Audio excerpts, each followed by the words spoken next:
स्वयंपाकाचा कंटाळा कोणाला येत नाही, पण काय करता, बायकांना हे काम सुटत नाही. मग आज स्वयंपाकात कढी बनवण्याचा प्लॅन केला आणि त्यासोबत गिलक्याची कोरडी भाजी. तर सर्वात आधी मी इकडे ग्रीन टी उकडायला ठेवली आणि साईडला गिलक्याची भाजीला फोडणी देऊन वाफवायला ठेवून दिली. भाजी होत होती तोपर्यंत मी माझी ग्रीन टी एन्जॉय केली. त्यानंतर कढीचे सर्व पदार्थ मिक्सरमध्ये एकत्र फिरवून घेतले.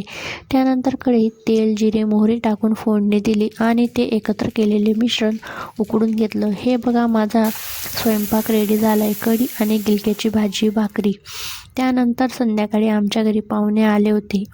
मग सर्वजण आम्ही जमलो होतो आणि गेम्स खेळत होतो. मस्ती चालू होती, खूप एन्जॉय झाला. त्यानंतर पाहुणे आले म्हटले तर जेवणात आज थोडा विशेष मेनू तर राहीलच.